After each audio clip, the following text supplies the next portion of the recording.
दोस्तों, एक तरफ अखिलेश यादव दिल्ली में राजनीति कर रहे थे, हवाबाजी कर रहे थे, राम विरोधियों का साथ दे रहे थे, उनको समर्थन दे रहे थे। जिस मंच पर भगवान राम का अपमान हुआ था, उस मंच पर डिंपल यादव को समर्थन देने भेज रहे थे। जब पप्पू यादव संसद की पटल पर कल भगवान राम का अपमान कर रहे थे, उस चित्र का अपमान कर रहे थे, भगवा पहनकर नौटंकी कर रहे थे, तब अपने सांसद अवधेश प्रसाद को भेज रहे थे। लेकिन उसी वक्त योगी आदित्यनाथ क्या कर रहे थे?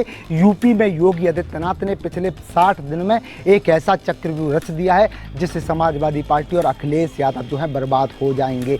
अखिलेश यादव जो दिल्ली में थे, बाबा योगी आदित्यनाथ यूपी में चक्रव्यूह रच रहे थे। दोस्तों नमस्कार, जय हिंद। मेरा नाम है संदीप और आप देख रहे हैं अपना उत्तर प्रदेश। योगी आदित्यनाथ ने 2027 को लेकर रोड मैप तैयार कर लिया है। पिछले 60 दिन में योगी आदित्यनाथ ने 100 से ज़्यादा विधानसभाओं का दौरा किया है, लोकार्पण किया है, योजनाओं का शिलान्यास किया है। लेकिन अखिलेश यादव उसी समय दिल्ली में राजनीति कर रहे थे, संसद पर राजनीति कर रहे थे, कॉकरोचों पर राजनीति कर रहे थे। लेकिन योगी ने खेला कर दिया है। अब ये खास रिपोर्ट देखिए और समझने की कोशिश कीजिए, आखिरकार योगी के जाल में जो है अखिलेश यादव कैसे फंस गए हैं।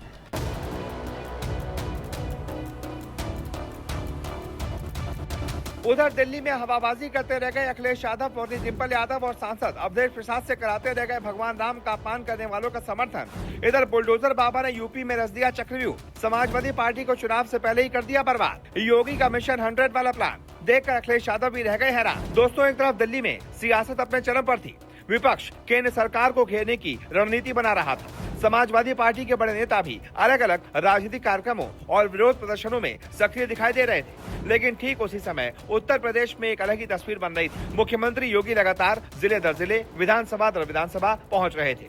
कहीं विशाल जनसभा, कहीं विकास परियोजनाओं का लोकार्पण, कहीं कानून व्यवस्था की समीक्षा, तो कहीं जनता से सीधा संवाद। सवाल ये है कि क्या उत्तर प्रदेश की चुनावी बिसात अभी से बिछाई जा रही है? क्या भाजपा ने 2027 की तैयारी चुनाव घोषित होने से बहुत पहले शुरू कर दी है? और क्या यही वजह है कि मुख्यमंत्री योगी पिछले 2 महीनों में 100 से अधिक विधानसभा क्षेत्रों तक पहुंच चुके हैं? आज इस वीडियो में हम इसी मिशन 100 की पूरी कहानी समझेंगे। दोस्तों, उत्तर प्रदेश की राजनीति में 2027 का चुनाव भले ही अभी दूर हो, लेकिन भाजपा की तैयारियां तेज होती दिखाई दे रही हैं। 2024 के लोकसभा चुनाव के बाद पार्टी किसी तरह की ढिलाई नहीं चाहती।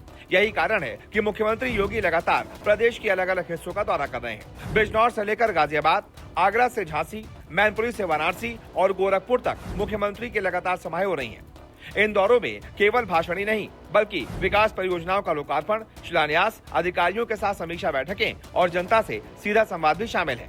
बताया जा रहा है कि पिछले 2 महीनों में मुख्यमंत्री 100 से अधिक विधानसभा क्षेत्रों तक पहुंच चुके हैं। साथ ही प्रदेश के लगभग 18 मंडलों में विकास कार्यों और कानून व्यवस्था की समीक्षा का पहला चरण भी पूरा किया जा चुका है। अब सबसे बड़ा सवाल ये है कि आखिर इस पूरी रणनीति का मकसद क्या है? राजनीतिक जानकार इसे मुख्यमंत्री योगी का ट्रिपल प्लान मान रहे हैं। पहला मोर्चा है सरकार। सरकारी योजनाएं सिर्फ फाइलों तक सीमित नहीं रहें, बल्कि उनका असर जमीन पर दिखे।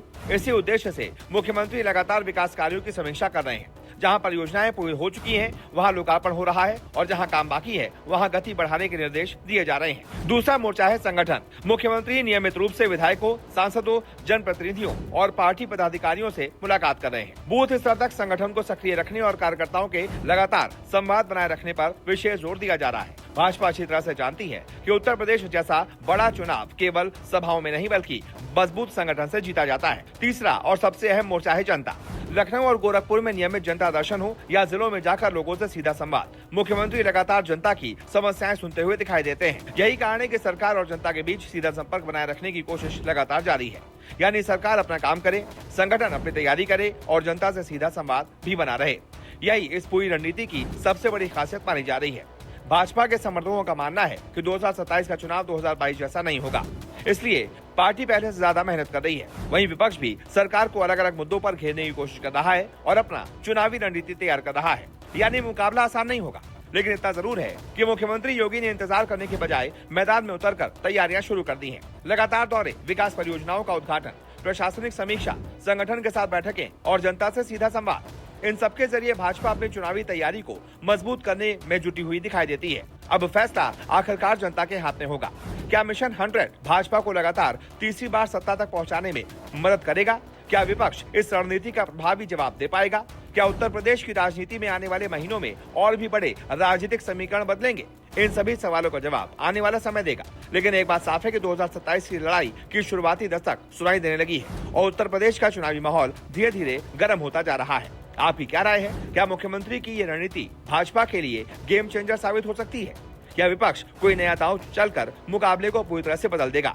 कमेंट बॉक्स में अपनी राय जरूर लिखें। अगर आपको उत्तर प्रदेश की राजनीति से जुड़ी ऐसी ही गहराई वाली खबरें और विश्लेषण पसंद आते हैं तो वीडियो को लाइक करें, अपने दोस्तों के साथ शेयर करें और अपना उत्तर प्रदेश चैनल को सब्सक्राइब करना बिल्कुल भी ना भूलें। 2027 के चुनाव से जुड़ी हर बड़ी खबर और हर बड़े राजनीतिक घटनाक्रम पर हमारी नजर ऐसे ही बनी रहेगी और हम आपके लिए रोजाना सबसे तेज, सबसे पहले पूरी अपडेट लाते रहेंगे। इसीलिए चैनल को सब्सक्राइब करना बिल्कुल भी मत भूलिएगा। जय हिंद, जय भारत।